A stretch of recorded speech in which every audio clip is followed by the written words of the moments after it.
What's up, everyone? Welcome to the Bank of America 400 at the Roval Top 5 DFS Picks video for Sunday, October 9th at Charlotte Motor Speedway, the road course version at that. And this is our sixth and final road course race of the season, thankfully. But as always, I'm your host, Chris Pennell. You can find me on Twitter at ChrisPennell16, and this video is presented by PrizePicks. In today's video, we are going over general track strategy, how to approach the slate from a DFS perspective, my top 5 favorite plays on the slate. And this video is being recorded post-practice and post-qualifying, so do have the most up-to-date information as of right now to use at our disposal. And since we don't have any live show this weekend, if you have any questions, you can leave them down in the comment section down below, and I'll be more than happy to answer them. But as far as how we should approach the slate from a DFS perspective, road courses are always going to be completely different from what we normally race at, where there's going to be an abundance of dominator points.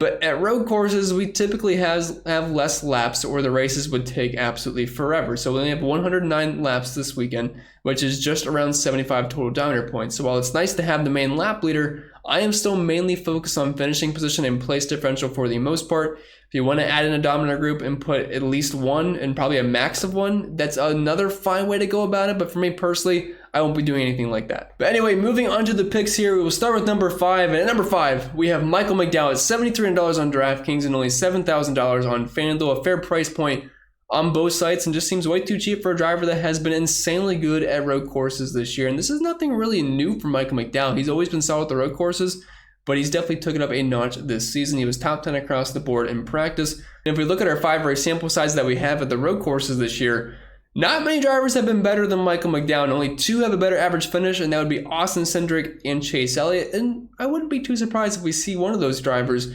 later on in this video, but an average finish of 7.6, running position of 10th, one of the best drive ratings, 4 top 10s and 5 top 15s. I know he's starting pretty close to the front, but track position has been huge at these track types, and Michael McDowell has not finished worse than 13th place. So I do think he's going to be able to contend for a top 8 finish, and at this price point, it's all we can ask for. And moving on to number 4, we have another driver that's been a very similar play to Michael McDowell almost every single road course race, but both these guys have just been absolutely automatic at these track types.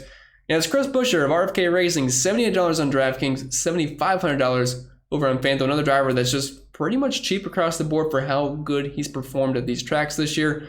But with Chris Buescher, he is starting about double the spots further back as Michael McDowell in 21st. You have a lot of PD upside mixed in. Unfortunately, does not have that track position, and we have seen passing being pretty tough at the road courses this year, but I think by the end of the day, Chris Buescher should be contending for a top 12, top 10 finish. And at this price point, that's definitely enough to get the job done. He's got an average finish of 9.6 at these tracks this year, very similar drive rating to Michael McDowell, and 4 top 10s with a top 5 mixed in. So at this price point for where he's starting, Vegas odds of plus 3,000, I think Chris Buescher is an excellent play. And with him being priced right around guys like Kevin Harvick and Kyle Busch, this could lead to a little bit lower ownership than what you'd expect. And before we get into our next pick, I want to talk about our sponsor because they do make these videos possible. And as of right now, we have an awesome partnership with them. If you use promo code OSMO, if you're a first-time depositor, you can get an instant deposit match bonus up to $100. You can also get a free month of Stokastic Plus Platinum to use on our website. Check out all the tools that we have to offer across all sports and help you make the best selections over on PrizePicks, DFS, or betting. So come in, check it out. One of the best deals in fantasy sports. And the best part is you can make mistakes over on PrizePicks and still make some money, but you can win up to 10 times your entry fee on 5-player lineups across all sports. So come in, check it out, and use all the tools that we have over on Stokastic to help you make the best selections. And moving on to number 3, we are going with the rookie Austin Cindric, $8,600 on DraftKings, $9,500 on FanDuel. He's starting in 5th. And he has looked nothing like a rookie at the road courses this year, but that should be no surprise. In the Xfinity Series, absolutely incredible at road courses. These are tracks that he can absolutely dominate at. He has 2 top 5s at them this year, 4 top 10s, 5 top 15s, the second best average finish, only behind Chase Elliott by 0.2, and some of the most DraftKings points per race. And I know starting this far to the front, it is a bit risky, but I think he's got a legit chance to win this race. He was 2nd at Indy, 5th at Sonoma, 8th at Coda, 13th at Watkins Glen recently. He's definitely got the upside to win at this price point. It's very close between him and Daniel Suarez, but starting 2 spots further back, I gave him the slight edge there, but Cindric's definitely going to be a race-winning contender in this one. And moving on to number 2, there is not a road course that we visit that I don't have interest in this man. It's going to be Allmendinger, $94 on DraftKings, $10K over on FanDuel. Very easy to fit in on both sides, and starting in 7th, I like him as a pivot option from Joey Logano, who's on the pole because you get these 6 extra spots, and the lap-led points I don't think are going to be anything too substantial for Joey Logano. But Dinger's had some bad luck at the road courses this year, but he's still been able to grab good finishes. Should have won the race at Coda early in the season. He ended up finishing 33rd, had issues at Sonoma where he finished 19th. Finished top 10 at Road America though, 7th at Indy, and then 2nd at Watkins Glen. He's had some real nice speed at these track types this year.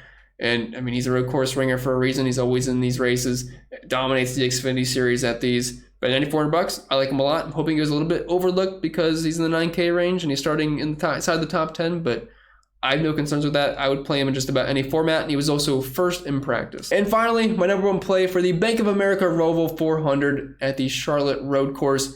We're going with usually Chase Elliott here, but it's actually going to be Kyle Larson at $10,300 on DraftKings, 13K over on FanDuel. You can save a few bucks here, and you start double the spots further back than Chase Elliott. And honestly, I feel like they have very similar finishing position upside, so why not just take the extra place differential? Now, if we look at how they performed in practice, Kyle Larson was 7th in the one lap compared to 16th for Chase Elliott. And Larson is also the most recent winner at a road course this year, where he finished first at Watkins Glen, where he battled Chase Elliott to the very end. So Larson, one of the best road course racers in the series. And actually, the past 12 races, he does have the most wins. Finished 3rd at Road America, 35th at Indy, but issues happened there. 15th at Sonoma, 20th at Coda. But in the races, he's been clean, had a strong car. He's able to finish near the front, and I think we're going to see that this weekend. So just to recap, at number 5, we have Michael McDowell, number 4, Chris Buescher, Austin Cindric, number 2, AJ Allmendinger, number 1, Kyle Larson. All these guys have either fast in practice on Saturday, have been very good at the road courses this year, or offer some place differential upside. With that being said, that's all I got for you guys this weekend. I wish you all the best of luck, and make sure to check out, again, Prize Picks. Use the promo code AWESEMO. Take advantage